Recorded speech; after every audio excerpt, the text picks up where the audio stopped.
part of my 31 movies of Halloween, this one definitely deserves to be near the top of my favorite films. Alien from 1979. Alien falls within the science fiction horror film genre because it's about an alien in outer space in the future. Very sci-fi-y. But it's also very much a psychological thriller. And while it does have jump scares, do not get me wrong, it is very much about what you don't see. Now, as you know, recently there's been another Alien film released, Alien Romulus.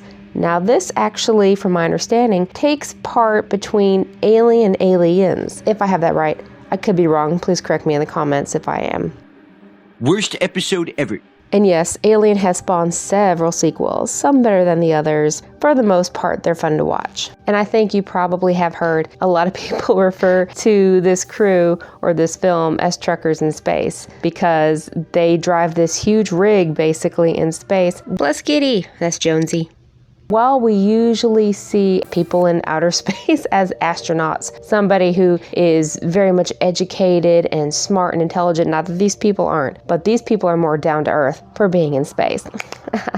When they wake up, basically, they're eating meal together, they're talking back and forth, and it's very realistic. Pretty much what you would expect. But what is not expected, this call that they're receiving. This call from a planet known as LV-426. This crew is on this ship called the Nostromo, and when they get this call, they decide to investigate.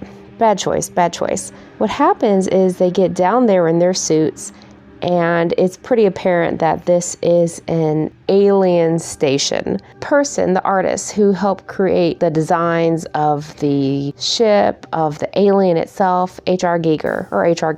I'm sorry, I've heard it pronounced both ways. And he was a very unique man. This egg opens up, and within this gooey, sinewy thing, this face hugger hops out, and it attaches itself to the victim's face.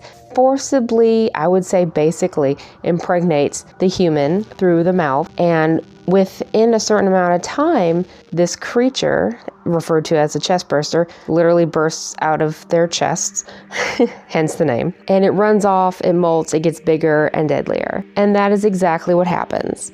Now, one of the reasons that it is such a dangerous creature is not only because it's huge and it's tall and has a spiky tail which can kill you. Oh, and this thing flying out of its mouth, a little mini mouth right there. Yeah, that's deadly. But also its blood is acid. You've heard the floor is lava. Well, the alien's blood is acid, which makes it very difficult to kill in this spaceship because you can't just blast the alien like you probably would in any other horror movie or sci-fi film, because if you do that, well, I mean, you guys are in space. You're probably going to implode and die. There's also what seems to be like a social class in the film, which they talked about before the problem of the alien, back when things were a little more calm and a lot less hectic. They feel like they should be paid a bigger sum.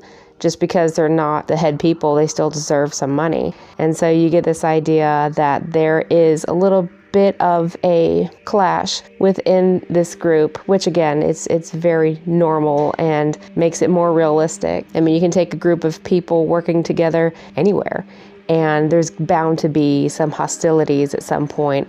One of the reasons I love this film so much is because no matter how many times I see it, the way the alien is filmed was so smart, because after an amount of time, you kind of get a little, I don't want to say bored of the monster, but if it's shown so often, even throughout a 2-hour movie or even an hour and a half, you get kind of desensitized to it. So much of the time, the alien is filmed in just spurts, or you just see part of the alien. A lot of it is still kept in a lot of mystery, which is something a lot of movies nowadays, they're lacking. And a lot of times the alien, like I said, is hidden in plain sight. And I love that. Because even when I watch it the second, third, 12th time, even though I know what I'm looking at that point now, I know where he's at, or the creature, I know where the creature's at, it's still so eerie. This music is great, by the way. And there is a lot of music and background atmosphere, and they have an awesome soundtrack. A lot of it is just terror. And I think that's how I would describe it too. It's not just a horror movie, it's terror. The thought of space makes me uncomfortable anyway, because you don't know what's out there, you really don't. One day I'll do a more of an in-depth review, because this is one of my favorite movies and there is so much to talk about. So one day I'll do that, but until then, this is my movie suggestion for you today, and I really hope you enjoyed it. What is your favorite scene in Alien, and what is your favorite Alien movie out of the franchise? If you haven't seen it, check it out and come back and let me know what you thought. So thank you so much for watching. I really appreciate it. Have a good day. Bye. The food ain't that bad, baby. What?